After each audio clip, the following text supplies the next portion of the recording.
everybody, I'm your Goku and I'm bringing you guys the final part of what if Goku and Vegeta were born as Gogeta and Vegito.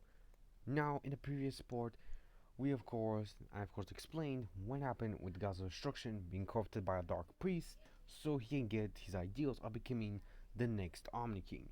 Well, both Goku and Vegeta were taught by both Whis, Velos, Champa, and Beerus to get their own transformations. With of course Gogeta gained the Ultra Instinct thanks to Whis Vados, and Vegeta gained the Ultra Ego thanks to Beerus and Champa. With this, they're able to defeat all the angels and God's destruction at the same time. They were able to deal with a little bit of the priest's power, but eventually when the Dark Priest fully took over, he was finally able to overpower two fusions. With also finally giving the chance of using the Patara earrings while dying, both Vegeta's promised to themselves that they will avenge Zamasu's death as they fused into Gogeta, as Gogeta powered up into his own Ultra form, the combination between Ultra Instinct and Ultra Ego. Ultra Instinct Ego. With this power, Gogeta is the strongest fusion that exists. With his power, he shaped the entire multiverse, just as him as he appeared in his transformation.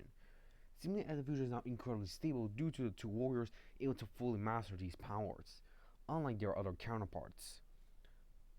With of course Dark Priest being surprised of Gogeta's power, seemingly as he has never seen something like this.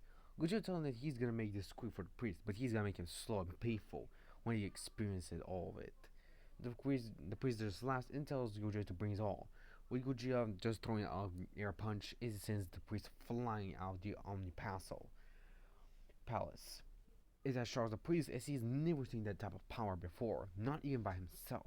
The Dark Priest empowers the people more, trying to match the power of the fusion, but Yuji just see yawn, telling the priest to prove if he's truly the strongest, or he's just big talk and no action. If the priest then powers up to his true dark form, losing his dark wings as he rushes at Gogeta. With Gogeta is able to dodge the attack, seemingly as he is not even flinching. Gogeta continues to dodge the attack of the priest, while the priest is trying to even strike him, even to make a little bit of damage. Eventually, the priest decides if he cannot hurt him, he will destroy the universe that he lives in. Of course, Gogeta, with just a slap of his finger, just snap of his fingers, is able to disperse the attack of the priest, seemingly not able to allow him to destroy the multiverse nor the universe that he lives in, telling him that he made a wrong mistake. He was gonna spare him, or at least a little bit, but it's time for him to prove him all he has. As Gogeta powers up, you see the entire fabric of reality itself. As Gogeta with a powerful gut punch, he's able to send the Dark Priest flying.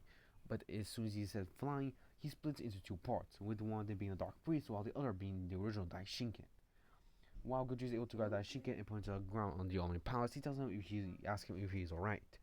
With the Grand Priest nodding and thanking Gogeta for freeing him for his dark power. Gogeta nods, he tells the Grand Priest to gather Dragon Balls while he still can, while he distracts the Dark Priest so he can make the wish. With of course the Grand Priest then arriving at the location of both Whis, Vados, Beerus, and Champa, with both Champa and Beerus being a little bit concerned about the priest, but eventually both Whis and Vados were able to sense no malicious intent inside their father.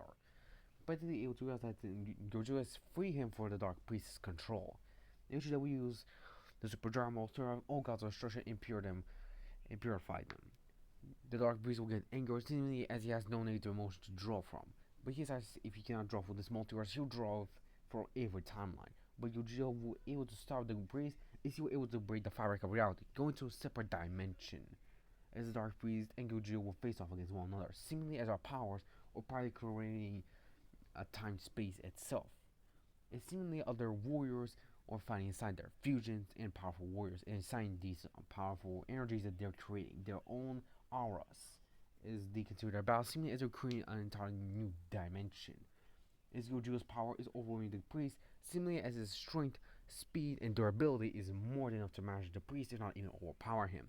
The priest tries to keep up with Gogeta, but how much he tries is no avail to a fusion's power. Seemingly as a fusion is more than capable enough to keep up with the Dark Priest, seemingly with just toying with him. The Dark Priest tries to go to another dimension when the Dragon Balls were used by Zalta from the original timeline.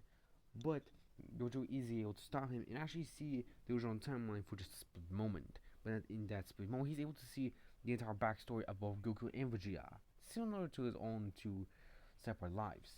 With Gogeta just smiling, he thinks that maybe this is where he originates from. as he just smiled as he then looked back at the priest, telling him that he's gonna pay for trying to rule another universe or multiverse as well. As he kicks the priest away, Dojo powers up and he shouts, Dragon Fist. As he's able to shout those words, he strikes a powerful gut punch into a priest, sending him flying back to their own dimension. As he joins the rush against the priest, seemingly as he does not look back at anything, knowing that he must protect his multiverse alongside every other. The Dark Priest tries into attacking Gogeta, but Gogeta is easily able to dodge all his attacks, seemingly as he is not bothered by them. Gogeta knows that with one attack, he is most likely able to free Zeno and the Xeno guards. The Stardust Breaker. It's a technique that he used against Frieza, but he knows it wasn't gonna work. But he knows that this time maybe it would work.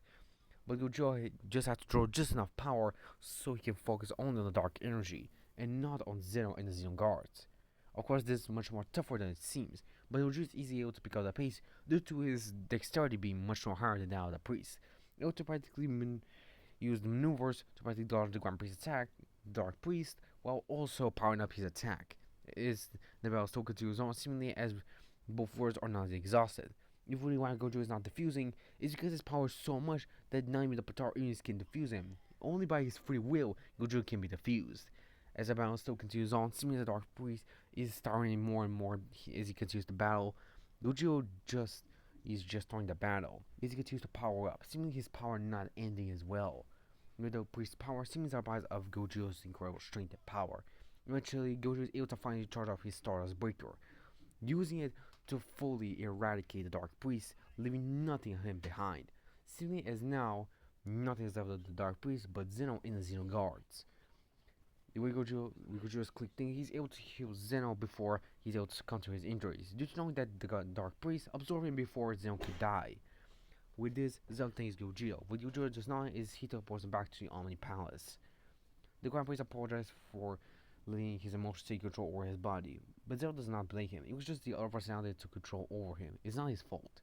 With Gogeta calls Nani, telling that he shouldn't suppress his emotion. Even though he's an angel, he should show them, not just suppress them, or else they could lead to something dangerous. As he's not alongside Vados, while Beerus and Jabba or just relieved that Gojo is able to deal with the Dark Priest and not suddenly into casualties. But Gojo is able to explain what he saw in another timeline, or you could say the original timeline that is supposed to exist. Surprisingly, almost all the other gods of destruction, as Gojo actually explains the original timeline, and he should actually be supposed to exist. No, even Gogeta and Vegito. They are practically fusions of the two warriors, known as Goku and Vegeta. But it seems that they were able to get in the bodies of the two warriors as they became those warriors. Seeing as he's supposed to be either Gogeta or Vegito, but he calls himself Gogeta, seeing as that suits him the more. Eventually, the fusion would have split as both Gogeta and Vegeta would have been happy, knowing that even in the other timelines, they still accomplished anything they could. As they were happy, it seemed like their multiverse is safe. Eventually, they'll go back to Earth to their families, making sure that they're alright and everything is fine. With everything being alright, the two warriors will continue on with their normal lives. Eventually, after many years would have passed, Gogeta would have become the next Grand Priest. The Grand Priest seen as Gogeta is much more responsible, alongside Vegito, while Vegeta would have taken that place as a god of destruction for Beerus' place. Eventually, Beerus would have moved on to heaven to fight Gohan, knowing that his power may not be able to rival Gohan, but knowing that Gohan is incredibly powerful prodigy due to one of his fathers. So yeah, because of this, Gohan is able to keep up with Beerus even after his death, because Gohan has never stopped training ever since then, showing just how strong he has improved over the years. As both Gogeta and Vegeta watch over the next generation, seemingly proud of the progress that they have made throughout the years, as both struggles as they get into their fight stance. With Vegeta of course telling him that he is going to use his full power, with of course Gogeta telling him that they're both equal, so he shouldn't be surprised, as both were powered up to their maximum, seemingly ready to fight once again. But guys, this is the end of this What If. Make sure to like, subscribe, so you never miss a new What If that comes on my channel. See you guys in the next one. Bye.